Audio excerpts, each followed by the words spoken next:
Good morning student, myself Hem Singh Shekhawat, assistant professor, constitution law of India, Bharat का संविधान।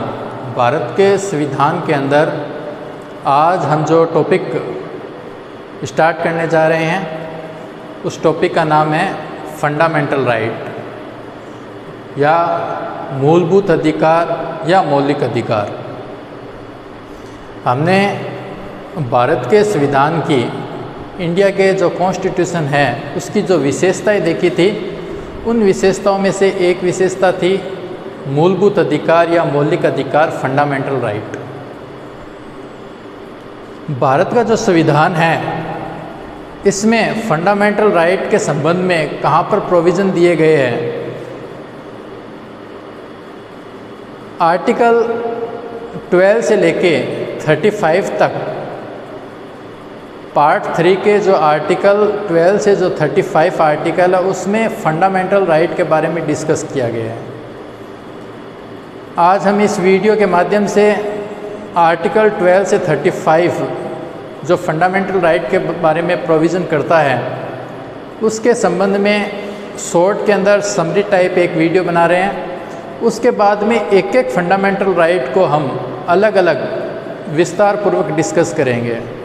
तो ये जो फंडामेंटल राइट है, क्या है ये फंडामेंटल राइट?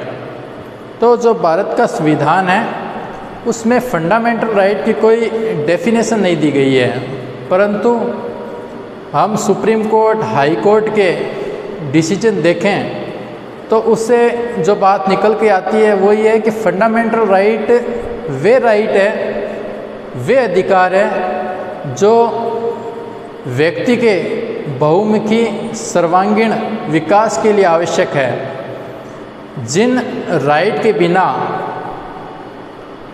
उसका जीवन व्यर्थ है।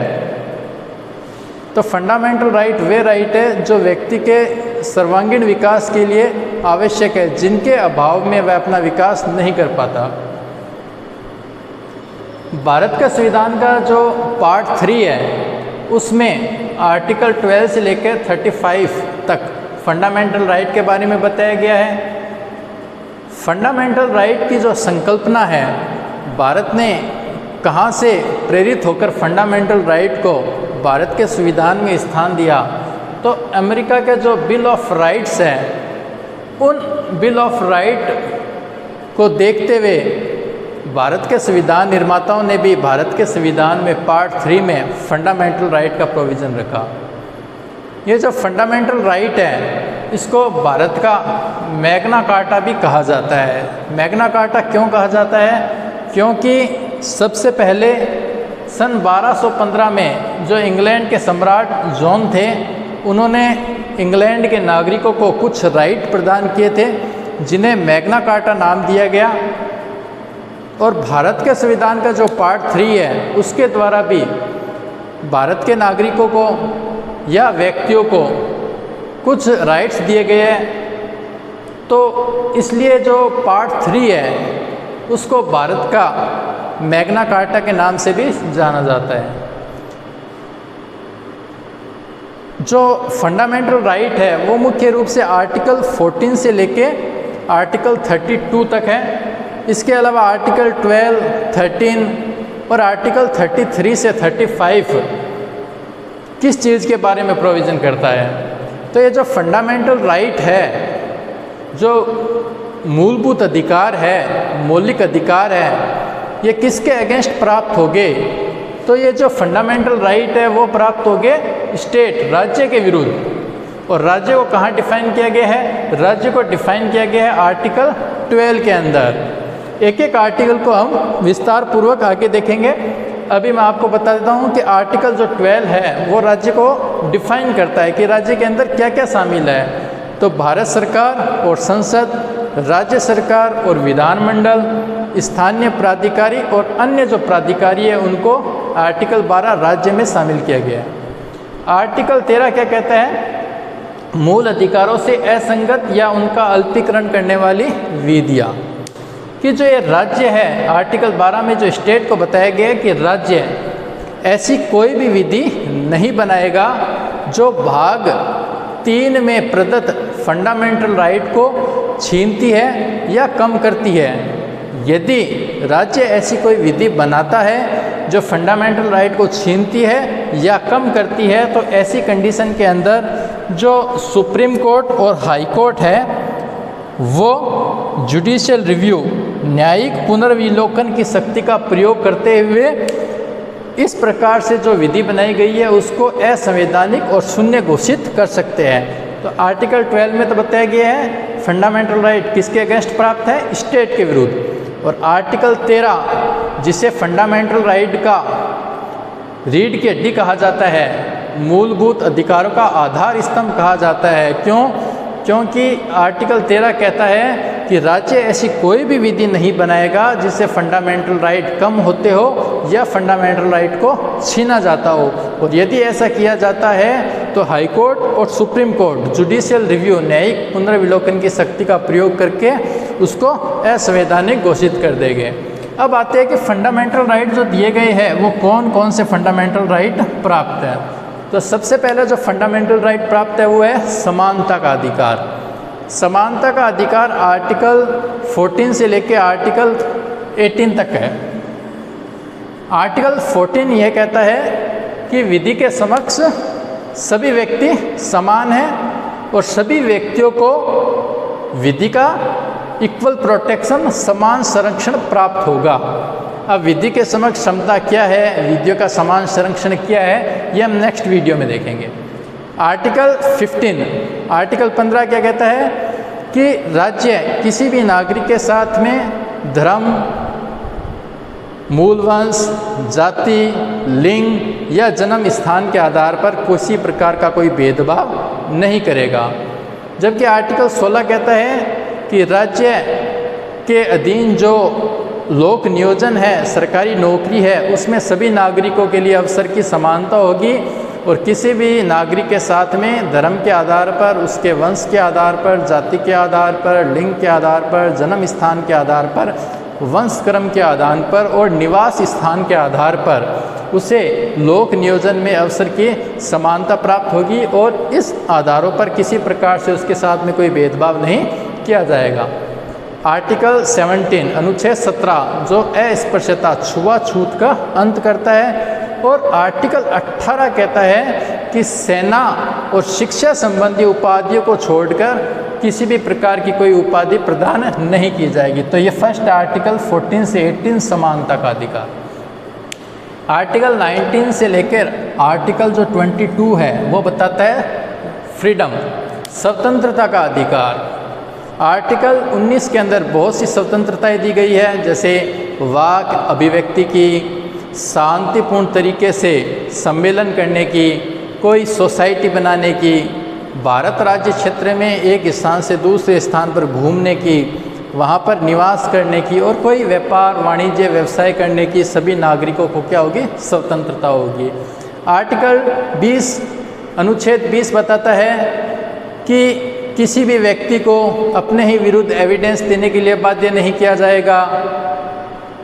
किसी व्यक्ति को एक अपराध के लिए एक से ज़्यादा बार अभियोजित और दंडित नहीं किया जाएगा और कोई भी व्यक्ति केवल जो लागू विधि है उस विधि के अनुसार ही अपराध के लिए दोषी ठहराया जाएगा। यानी जब उसने कोई कार्य किया उस समय वो कार्य अपराध नहीं था तो बाद में उस कार्य को अपराध घोषित करके उसको दंडित नहीं किया जा सकता। जबकि आर्टिकल 21 व्यक्ति को प्राण और दैहिक स्वतंत्रता की राइट देता है। दैहिक स्वतंत्रता का मतलब है जो व्यक्ति के सर्वांगीण विकास के लिए आवश्यक है। आर्टिकल 22 सामान्य गिरफ्तारी, और जब किसी व्यक्ति को निवारक निरोध विधि के दिन गिरफ्तार किया जाता है तो उसे क्या प्रोटेक्शन प्राप्त है, गिरफ्तारी के कारण जानने का अधिकार, 24 घंटे के अंदर मजिस्ट्रेट के सामने पेश किए जाने का अधिकार, अपनी पसंद के अधिवक्ता से मिलने का और प्रतिरक्षा करने का अधिकार। तो ये आर्टिकल 19 से लेकर 22। आर्टिकल 23 से 24 शोषण के विरुद्ध अधिकार, कि किसी भी मनुष्य का दुर्व्यापार नहीं किया जाएगा, उसको बेगार के रूप में काम में नहीं लिया जाएगा और 14 वर्ष से जो कम आयु के बालक हैं उन्हें किसी कारखाने या संकट में स्थान में नियोजित नहीं किया जाएगा। आर्टिकल 25 से 28 धार्मिक स्वतंत्रता का अधिकार, कि प्रत्येक व्यक्ति को अपनी इच्छा के अनुसार किसी भी धर्म को चुनने का राइट है। जो धार्मिक संप्रदाय है उसको अपने धार्मिक कार्यों का प्रबंध करने का अधिकार है। किसी धर्म विशेष की उन्नति के लिए किसी व्यक्ति को कोई टैक्स देने के लिए बाध्य नहीं किया जाएगा। और जो राज्य के द्वारा शिक्षण संस्थाएं चलाई जाती है वहाँ पर किसी प्रकार की कोई धार्मिक शिक्षा नहीं दी जाएगी। फिर आता है आर्टिकल 19 से 22 शिक्षा और संस्कृति संबंधी अधिकार, कि भारत में जो नागरिकों का कोई वर्ग है जिनकी अपनी विशेष लैंग्वेज भाषा है, स्क्रिप्ट लिपि है, कल्चर है, संस्कृति है, उसे उनको बनाए रखने का अधिकार होगा। और अल्पसंख्यक जो वर्ग है उन्हें अपनी रुचि के शिक्षण संस्थाएं स्थापित करने और उनको चलाने का राइट होगा। वो बताया आर्टिकल 29 से 30 में। फिर आर्टिकल 31 जो संपत्ति के अधिकार के संबंध में व्यवस्था करता था मीन्स जो मूल संविधान था, जब संविधान बना तो संपत्ति के अधिकार को भी मूल अधिकार में शामिल किया गया था, परंतु 44वें संविधान संशोधन के द्वारा संपत्ति के अधिकार को मूल अधिकारों की श्रेणी से हटाकर एक विधिक अधिकार बना दिया गया।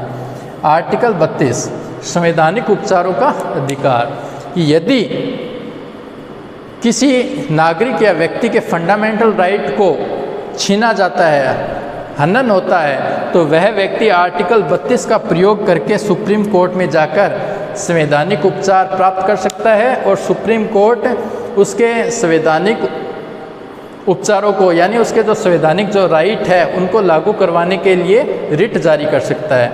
ये तो थे फंडामेंटल राइट, ठीक है। अब आता है कि आर्टिकल 33-34 में क्या बताया गया है कि जो मूल अधिकार है क्या उन पर भी प्रतिबंध लगाया जा सकता है? बिल्कुल लगाया जा सकता है। फर्स्ट है प्रतिरक्षा सेना से संबंधित व्यक्तियों के संबंध में, कि जो सेना के सदस्य हैं उन सेना के सदस्यों के अधिकारों को भी आर्टिकल 33 के अकॉर्डिंग संसद प्रतिबंधित कर सकती है। क्यों? ताकि सेना में अनुशासन बना रहे। और आर्टिकल 33 का प्रयोग करके ही संसद ने नौसेना अधिनियम, वायुसेना अधिनियम, जल सेना अधिनियम, ये सारे के सारे एक्ट बनाए हैं। आर्टिकल 34 जब सैन्य विधि लागू हो, कि जब कभी किसी क्षेत्र के अंदर सेना का कानून, सैन्य विधि लागू हो तो जितने समय तक उस क्षेत्र में सैन्य विधि है, मार्शल लॉ का लागू है, तो उतने समय तक उन वहाँ पर निवास करने वाले जो नागरिक है उनके अधिकारों को भी निलंबित किया जा सकता है। आपातकाल के दौरान जैसा कि हम जानते हैं कि आपातकाल 3 प्रकार से लग सकता है। 352 में राष्ट्रीय आपात यानी युद्ध, बाह्य आक्रमण या विद्रोह की आशंका हो। 356 राज्यों में संवैधानिक तंत्र की विफलता जिसे हम राष्ट्रपति शासन के नाम से जानते हैं। और 360 वित्तीय आपात। तो जब 352 यानी राष्ट्रीय आपात हो तो उस समय आर्टिकल 19 में जो फंडामेंटल राइट दिए गए हैं उन राइट्स को निलंबित किया जा सकता है। संविधान संशोधन के द्वारा आर्टिकल 368 कि संसद अपने संवैधानिक शक्ति का प्रयोग करके आर्टिकल 368 के द्वारा संविधान में संशोधन करके फंडामेंटल राइट को छीन सकती है या कम कर सकती है, परंतु संविधान में ऐसा कोई संशोधन नहीं किया जाएगा जिससे जो संविधान का बेसिक स्ट्रक्चर है, आधारभूत ढांचा है, वो समाप्त हो जाए। तो ये आज हमने शॉर्ट के अंदर जो आर्टिकल 12 से आर्टिकल 35 में फंडामेंटल राइट के बारे में बताया गया है उसको यहाँ पर देखा। इसके बाद में हम नेक्स्ट जो टॉपिक डिस्कस करेंगे वो एक एक राइट की फंडामेंटल राइट जो आर्टिकल 12 से 35 बताए गए एक एक राइट के बारे में सेपरेट अलग अलग डिस्कस करेंगे। Thank you so much.